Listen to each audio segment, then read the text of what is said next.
welcome to Liberty and Gun Rights Podcast. My name is James Moffett, and I'll be your host.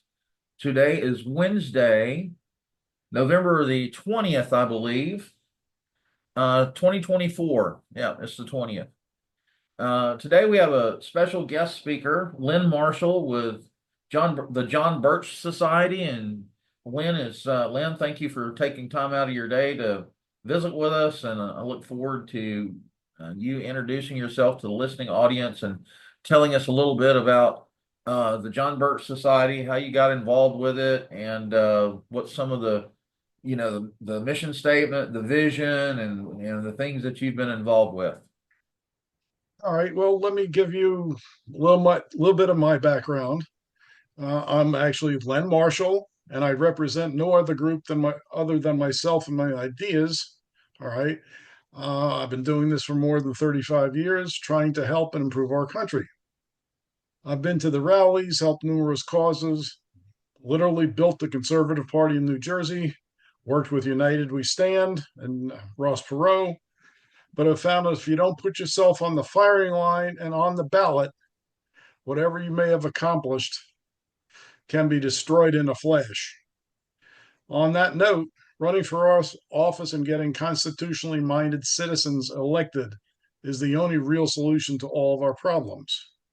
Forget rallies and petitions, which, by the way, either you don't have the right to do, or again, you have to beg for the rights that you naturally have that are guaranteed and enshrined in the constitutions.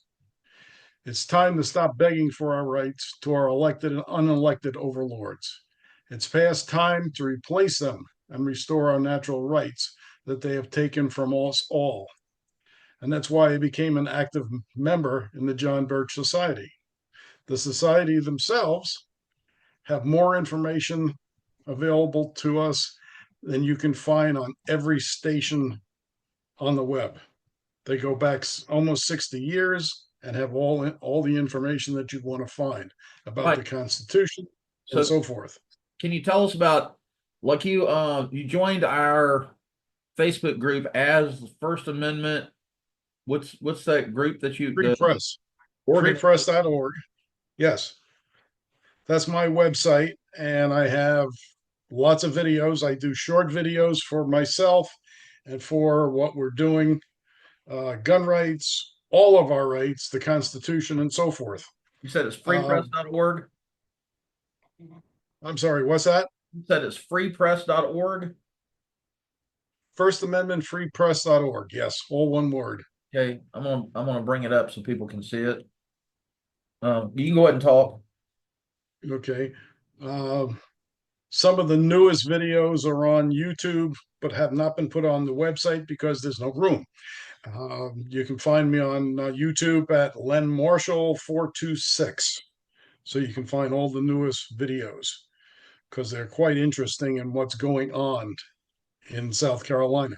I moved here about a year and a half ago, got out of New Jersey, and I thought I was free. And it's just interesting that all the problems that we had in New Jersey are here in South Carolina as well, but in some cases, like 20 years behind. So right. I've seen quite a few of them before. Can you see the JBS? website? Go ahead, please. Can you see the website? It was up for a moment. Okay, well, hold on. What about now? Now I got a background. You don't see the website? Oh, there it is. Okay. Now it's up. All right. I just wanted the listening audience to be able to find it. First Amendment, freepress.org. Okay. Very good. Go ahead. That's correct. All right. All right. And it's up there. And like I say, more of the newest videos are up on YouTube just because I don't have time to put them up all the time. So, and there's not enough room on the website. I have to rearrange it a bit. So what's your YouTube channel? Len Marshall 426. Let's see. Let me search for you. Where do I do that? Okay. Len Marshall 426. Yep. See if that comes up. It should. There you are. Yep, Len there are. Marshall. There you are. Okay, can you see that? Oh, yes, they're up. Okay. So for the listening audience, I want to share Mr. Marshall's YouTube channel and his website because he has lots and lots of valuable information. If you want to know something about the U.S. Constitution, Bill of Rights, the things, he has worked tirelessly for years to provide information to everyone about our freedoms and the things that we need to know about the Constitution. So I wanted to take the time to share your YouTube channel and the website with the listening audience. Oh, that's wonderful. I appreciate that. Now, as you gentlemen, your group, we work, together, hopefully in the future. You're obviously Second Amendment people, and I've been quite involved with the Second Amendment over the past 10 years. My partner and co-author on our books is a constitutional lawyer, and we've been involved in Second Amendment cases for more than 10 years. Um, just to show you, I don't know if you can see it or not. Yeah. This is actually the newest book, and what this does is outlines how we got here as far as the Constitution and what it should be. Yeah. Pull it And back just a little bit. it goes through all the steps that it took to write and get the Constitution. It's amazing. There's documents in there that have not been seen in more than 200 years. Some of the stuff has been buried, so you don't know what's actually in the Constitution. Very, very, very interesting to say the least. But getting back to what we're doing, what I'm doing with the JBS, for example, they have all the information. They have the educational programs. They have the videos. They have all the stuff that you can find. The past 6 weeks, we've actually been presenting their program, The Constitution is the Solution, to groups of people. And we continue to do this, and they do this in different places all over the country. One of the things we found to our dismay is most people do not know anything about the Constitution, and that includes our representatives in the state houses. It's very disheartening.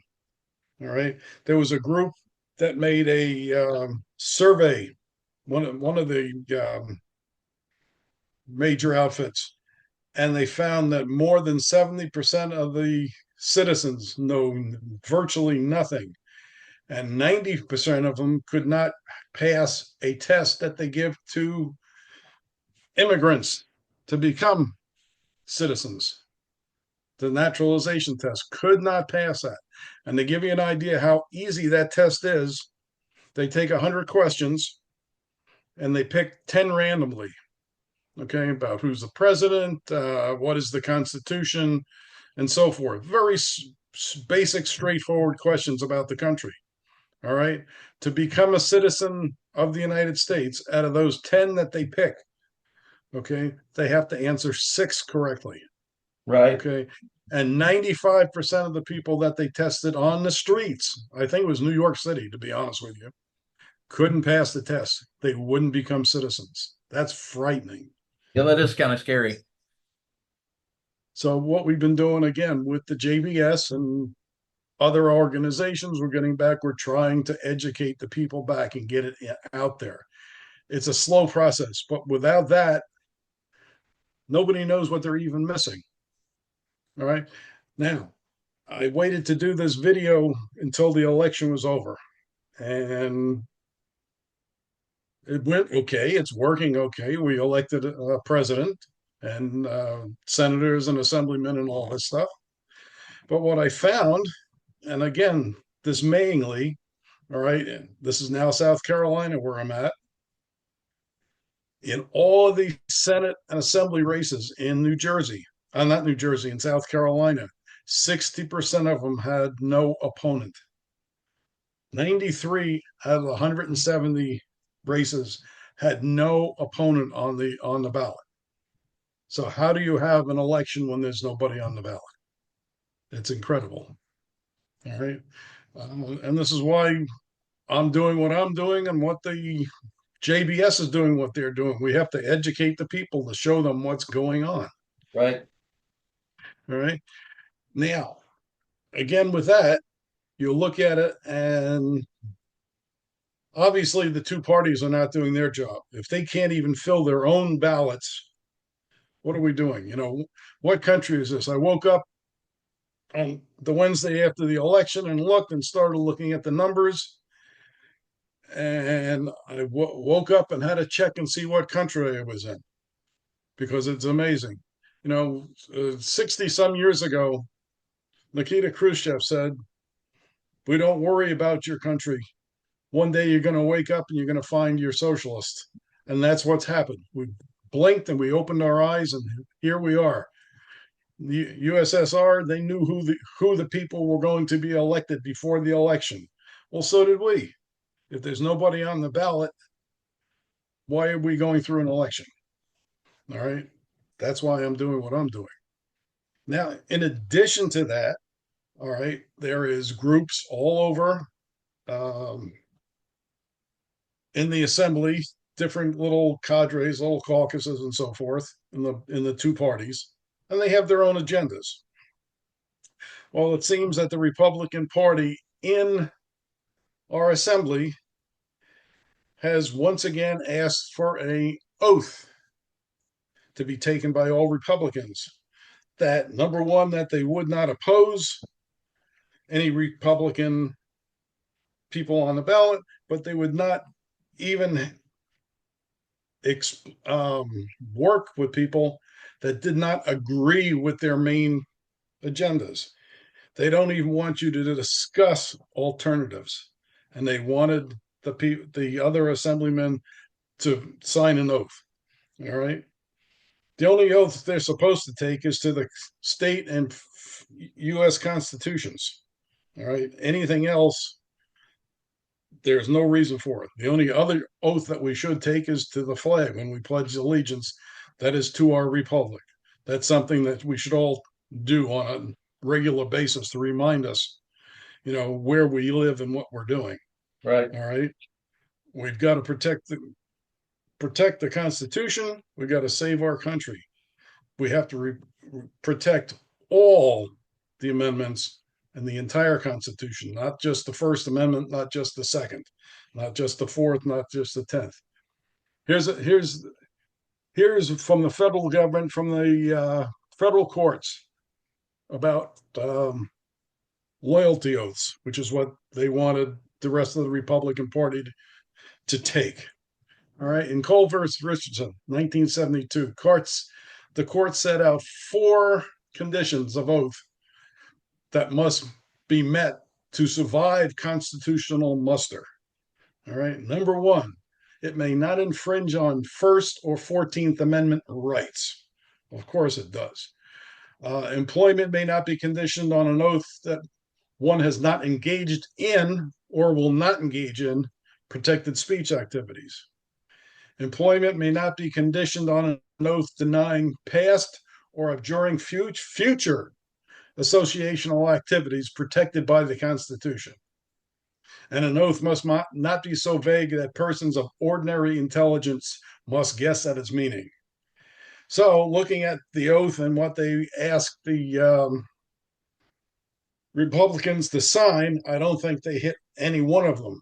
I would say it's blatantly unconstitutional. And this is in our state assembly. These are the people that run our state. So we have a lot of work to do. Right. Now, you folks, I'm sure were quite involved with the carry law last year Oh yeah. that they passed. When you say you folks, we're talking about South Carolina carry, right? South carry, correct. Yeah. Okay. Okay. That came out basically. That was the very first thing I saw. I was shown that last year, right about the time they were passing it, and I'm looking at it, and literally I told them on the face of it, it looks to be unconstitutional because there's so many ifs, ands, and buts that how do you follow it? All right, it's a 17-page law, and it's so strange, at least to me reading it. They had to put out a 4-page bulletin to the law enforcement so the law enforcement can understand it and follow it. And Right. even then, it's difficult to say what's going on. What do you think of it at this point? Was it an improvement?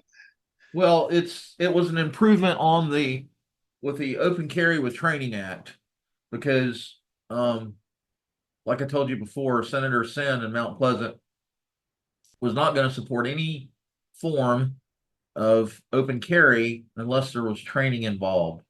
And she feels that the CWP process was adequate training for uh for open carry, which is fine, you know. Uh and so now you don't have to have a CWP. Now, if you're a legal gun owner, you can open carry or conceal carry, it doesn't matter.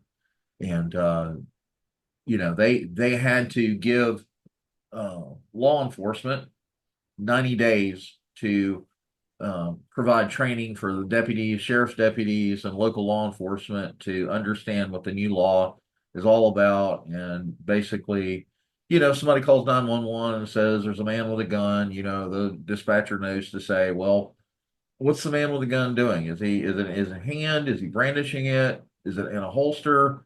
Where are you at? And obviously, if it's in a holster and somebody's just walking through Walmart minding their own business, then the dispatcher's they're not gonna dispatch their call. They're gonna tell them that it's now lawful for somebody to open carry a firearm in South Carolina, and as long as they're not causing a disturbance or threatening somebody, then there's nothing they can do about it.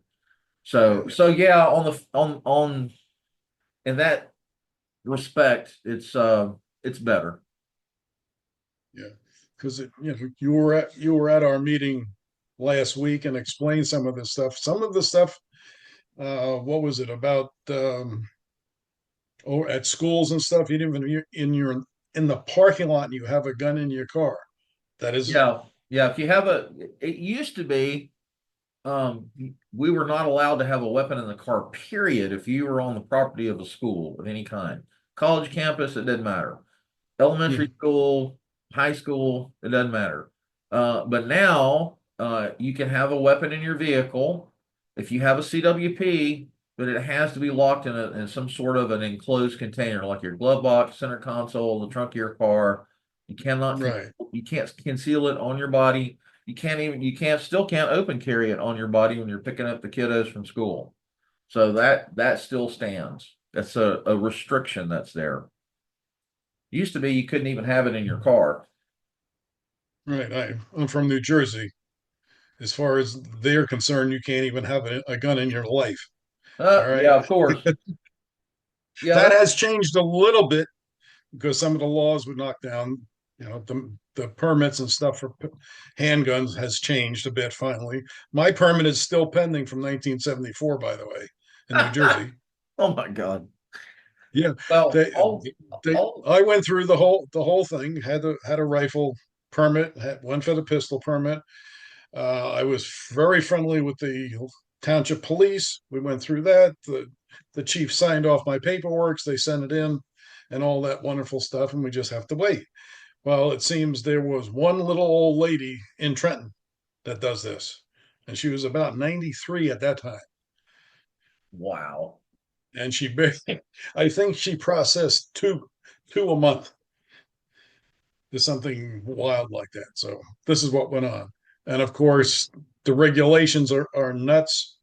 The red flag laws in New Jersey are nuts, and in a Sure. number of cases. Matter of fact, what was it? Fellow by the name of Cheeseman, we were involved in one of his federal cases up there. I just heard from a friend that a lawyer up in New Jersey, up in Freehold, where I used to live, um, was in a not an accident, but a road rage um, thing Incident. on the road. Right. And a guy was chasing him all over the place and everything. And what he did, he was carrying. He showed his gun through the window to make the guy stop. Well, the guy went to the police and they wrote out under the red flag law that the guy is brandishing a gun and all this stuff. Right. All right. Yeah, he should It have took never him two done that. weeks. Yeah, right. Exactly. It took him 2 weeks and they did all the paperwork and they knocked on his door and confiscated all his weapons. And of course, gave him a citation to boot. Well, the insidious thing about red flag laws is that it completely does away with due process. There's no due process. So all it takes is a family member, a friend, an ex-wife, an ex-girlfriend, teacher, it doesn't matter. You could go to the gym and be talking to a Second Amendment friendly buddy about going to the firing range or going to the store to buy a gun, and somebody could take the context of that conversation or the content of that conversation completely out of context, and then they could go to a magistrate or they could go to local law enforcement and say, "Hey, this guy was talking about buying guns, and I'm afraid that he's a danger to himself and to society in general. He may go shoot up a place or something." And the magistrate, unfortunately, might going to take that completely out of context and go, "Sure, let's go take his guns." And then you have to hire an attorney. You've done nothing wrong. You haven't broken any laws. Hopefully, hopefully you're a legal gun owner and you're not a felon and you haven't broken any laws. Then you have to hire an attorney and fight with the legal system to prove that you're a legal gun owner and that you've not been adjudicated as mentally unfit and you're not a felon, you haven't been arrested or charged with a felony, so therefore you can legally own guns and give me my guns back. Give me my, everything that they confiscate. And it's like if you're in a, it's kind of similar if you're in a self-defense shooting incident. They confiscate that weapon. In some jurisdictions, they don't want to return it, you know, Yeah, and I've heard that. you'll have to hire an attorney and sue them in court to get them to return your firearm to you, and hope and pray that they haven't damaged it in some way, right? Right. So yeah, red flag laws, they every year the what do y'all like to call them, clowns? The clowns like to You pre-file clowns, yeah. the Yeah, clowns like to pre-file those red flag laws and all those other, you know, Second Amendment infringement laws that are infringing on our rights. it's beyond infringing. I mean, I try and watch a lot of the different cases that are going on all over the country because I do the Right, Supreme Court. I've been to the Supreme Court with our case twice, and they obviously got the runaround on that over for 4 years. Um, but what I see is no matter where you go, the courts don't even agree with themselves. The courts don't agree. The states sue the people. The states sue this. The federal government sues the states, and back and forth, and it goes back and forth and back and forth. And even if you get an answer from the court, it's immediately challenged by either the state or the federal government. right. And I'm saying, wait a minute, we had a decision here, and the state turns around or the federal government turns around to reopen the case in a federal court that they just lost. I don't understand this anymore because it's gotten so out of hand. And this is one of the reasons I'm doing what I'm doing is I'm trying to fix the real problem, which number one is the two-party system, which isn't a two-party system, it's a control system, and to replace the people in our governments with constitutionally leaning people. They Right. don't have to follow. You can't follow the law word for word. It's impossible. But if you understand the Constitution and what it's supposed to do, which is supposed to restrict and restrain the government, not the people, just that alone, if people that are in government understood that, we'd be a lot better off. Well, it's like these legislators, let's say in the Senate or the House of Representatives, whether it be state or federal, don't they take an oath? Don't they have to stand before a judge or something, put their hand on the Bible and swear to uphold the Constitution of the United States of America? And it's like Yes. that's like it's literally just it's a formality. It's like, It's a formality. right, Both the federal and the South Carolina oaths are both relatively simple. They're almost the same.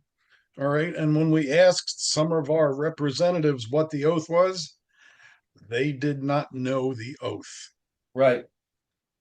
And it's Well, basically to do their job and uphold the federal constitution and the state constitution. right. That's what the oath is. Well, the It's problem is simple in what it says.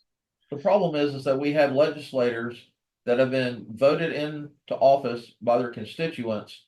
They don't know what the Constitution is, or they're flagrantly ignoring the Constitution, and they're following, like you said, the two-party system, the Democrats and the rhinos, the Republicans.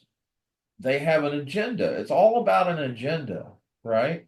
And like I don't know, like Jonathan Hill, he's a junior legislator, I think, in the House of Representatives in South Carolina. Well, he is a staunch Second Amendment constitutionalist, as far as I can tell. And he stood up and he challenged the status quo. He challenged the Republican Party and the GOP or what. I'm not a political analyst or anything, so what I'm saying here may not make a whole lot of sense, but he stood against the Republican caucus in Columbia, and they kicked him out of the caucus. They removed him because he was a troublemaker. And what was he Yeah. doing? Why was he considered a troublemaker? Because he was trying to follow the Constitution. He was trying to follow the law, and there's what do you call it? There's a method, or there's a when those legislators do business, there's a methodology to how they do it, how they're supposed to do it, like when they're on the House floor or the Senate floor, and they're conducting business as legislators. I forget what you call that, but they don't even Robert's follow, rules. huh? It's Robert's rules that they're supposed to be following. Right. And it's like they're completely circumventing it and like constitutional carry has been coming up, I don't know, since 2015, since we've been in existence. And they had these filibusters where these clowns stand up and they hog the time on the floor and babble about incomprehensible crap, right? And then all of us, 5 minutes before the clock runs out, they go, okay, well, we're out of time. Time for We'll have to shelf this until next year, and then all of yeah. us Well, they going, well, maybe next year, and that's just ridiculous. well, we have the. I've been talking to the Freedom Caucus, which is that group that is opposing most of the Republicans at this point. Um, I've written about it. I've got videos on some of the stuff that went on. Now, from what they were telling me, and last year through the new health law that they tried to pass, all right, they're putting all the organizations of the health departments back together again that they just split up a couple of years ago. Again, from what I understand, since I'm only here a year. All right. They're making a health czar that's going to be appointed by the governor, which is really thrilling. Is that All the right. state or the federal? State. This is state. This is here right in South Carolina right now. Okay. And I'm not going to mention names or who it is because I don't have that information in front of me. But what I've been told and what I've heard is the whole deal is that the state is going to sort of lease a whole bunch of buildings together from one particular person that owns all these buildings and put everybody there in one place, which technically sounds good, but it's a net lease, which means the state will be responsible for everything in that building. All right. It's a sort of walk in and you own it, except you don't own it. All right. Now, from what I understand, the owner of these buildings, and we're talking multi million dollars, um, gave donations to every state legislator, legislator last year of $3,500, every one of them, and told them to pass this bill. It failed the very last moment of the session because one either senator or assemblyman stood up and stopped it. But again, it's going to be coming up back again next year. You can guarantee it because Yeah, there's so much I'd money. be interested in finding out what that bill number is. Let me let me know what it is. It's a I will find out because Okay. it's available. But that is what's going on. They've done this with well, we're getting supposed to get a new um, company here, a new business building Scouts from Volkswagen. All right, a new all-wheel drive electric vehicle here. It's a Oh yeah. new program that supposedly broken ground and everything on it. All right. If you know what a Scout was 40 years ago, it was the four-wheel drive little vehicle from International Harvester. Oh, okay. So, okay, so what they're saying, they bought the name and they're bringing it back, and Volkswagen is the parent company. Gotcha. Okay, and what they did, they're trying to find a place to put a big plant and everything together. Well, they went to Mississippi, which is a poor state, all right, and show them what they're going to do and what they wanted to do. And there's so many restrictions, it's unbelievable. All right. The deal is so bad, Mississippi turned it down. Okay. They could have walked in there and had a giant plant and all this, supposedly.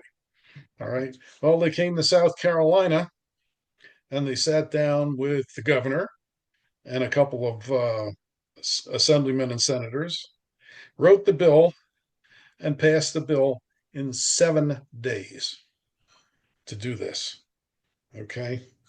They told the assemblyman, and I've got this from the assemblyman people, that they were not even allowed to see the bill. They were told to vote on it, and Wow. it passed. Okay. And I said, sounds like Nancy Pelosi to me. Right. You can't see the bill until you pass it. That's Yeah, exactly what they did. I heard um I think it was a federal senator was on TV not too long ago, and it was some bill. I don't know, it was like a 3,000 page bill, whatever it was.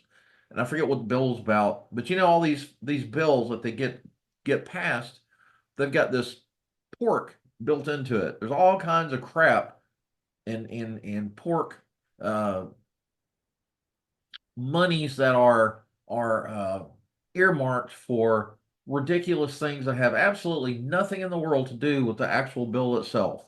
And one of the That's what they do. senators, when he was questioned about why he voted for it, and how did he what was his belief, or why did he support that bill, and blah blah blah. And the senator just basically said, it's a 3,000 page bill. I don't have time to sit down and read that. Nobody does. So they're voting on bills without even reading them, right? Absolutely. And I'm like, okay, so it's a 3,000 page bill. How many senators are there? Break it. Let's break it down and get to put our heads together and go, I don't know. You read the first 500 pages, you read the next 500, get four, create a committee and have them read the stupid bill and come back with a summary of it and say, this is what we're voting on. But no, he said, and how often does that happen to where these bills are just passed, whether it's in Columbia or Washington D.C., and it has all this pork built into it with our tax dollars being spent on ludicrous things like um, pornographic art and monies that are being shoveled out to third world countries for stuff that has nothing to do with America or Americans or the things that we shouldn't be giving millions or billions of dollars to other countries. We should be spending that money here in our country addressing social issues that we have. So yeah, it makes my head spin. Yeah, well, again, on this particular bill, I'll give you the numbers. All right. They not only allocated, but they have given the money out of $1.3 billion out of our reserve fund in South Carolina. Okay. $1.3 billion gave it out. The town that they're building, supposedly building the plant, asked them, do not put it here, do not do the road, do not do the infrastructure. The town itself asked them, please do not do it. But they're doing it. They gave $200 million directly to the company. They gave another $400 million to another entity there, and they're starting to work on the project. Okay. Originally, it was planned. They were told they're going to have 4,000 employees, which sounds like a nice thing, a nice business to put into the state. All Sure. right. Sure. We've got Provides a job. Volvo, we've got BMW, all these things. All Right. right. Well, what it ended up being was they guaranteed 400 people employed. And it doesn't say good employment, bad employment. They could be gatekeepers, they could be anything. That's all they guarantee. So it's a sham. Now, $1.3 billion. All right. They lost with the school bill that they fouled up. I can't use the words that they did. We put a school bill through for non school supplies to to children that want to go to alternative schools or homeschooling. All right. This is the third time they've done this in South Carolina, from what I understand. They put the law through, and this time what they actually did, they actually started giving money to people or allocating money to families so they could start these programs. And what happened? It got thrown into the Supreme Court in South Carolina, who told them, of course, it's unconstitutional for the third time. Right. All right. They spent $3 million. They lost like $3 million because it's gone. All right. Can you imagine? Or $30 million, I think the total was by the time they got done with it. They squandered $30 million, left all these people, families, and children in the lurch because now they were not registered for school. They're going to be homeschooled and so forth. So now they have a big problem there, which you're not hearing about. All right. Imagine if we took that $1.3 billion and threw it into our school system Right. in South Carolina. All right. By the way, do you know South Carolina is 46th or 44 on a list of the worst school systems in the country? Yep. Yep. How do we live with that? You can't have a country that the children are uneducated. But obviously, they've been going on this way for years. So, what do we do? We go on like we're doing. I'm working with JBS. We're trying to get people educated and show them what's really going on. Because obviously, if people knew what was going on, they'd be outraged. Well, we need to get um constitutionally minded people that are educated on what the Constitution actually says, both the state and the federal. And we need good people that are voted into local, county, state, and federal office that can uphold the Constitution and do what it says, and can go in and rip apart the agendas that are being followed, right? And it's like we said the other day when we were talking, it's not a sprint, it's a marathon, and it starts with, it's the saying is knowledge is power. If you're ignorant and you don't know what the Constitution says, then how in the world are you going to affect change, right? And that's one of the things I like about the John Birch Society is that one of its missions is to educate its members about the Constitution and educate them on how to what was that, the principle of the 500 or whatever, how to replicate themselves in the community. Right. And it comes down to the point of spreading knowledge and letting it spread. For example, they talk about it. Well, they ask every member or active member, let's put it that way, to be responsible for 100 families in your area. Right. Just to contact them 4 times a year and tell them you're here and show them what's going on. All right. And what happens is you will obviously out of that 100, you might get 3 or 4 people interested. Right. Now, if you have 3 or 4 people interested, you have 2 people or more in the family. And if they're interested, they talk.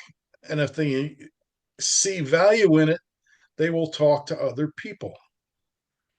And that's how you build. You give them the right information, not garbage, not, climate change is bad, climate change is good, all that silliness. No, you give them facts. Well, we're down to the 5 minute mark, so I'm going to have to kind of wrap this up. I appreciate you taking time out of your schedule to come onto the podcast and to talk with me about the Constitution and what's going on in Columbia, what's going on in Washington D.C. and talking to us, giving us little tidbits about the John Birch Society and what it's all about. And I would like to see us get together, maybe once a month and start digging into some of this stuff and start providing my listening audience with some ammunition that they can use to educate themselves. Knowledge is power, and then they can start sharing it with their friends and family and coworkers. So, having said that, to my listeners, I'll say thank you for the privilege of your time. Our podcast is hosted on Amazon Music, iHeartRadio, and Spotify. Be sure to share our podcast with your Second Amendment friends, family, and coworkers. You can contact me at Liberty Gun Rights Podcast at proton.me. That's Liberty Gun Rights Podcast at proton.me. Thank you for listening to today's episode. Have a wonderful day, and we'll talk to you later. All right, James, real quick.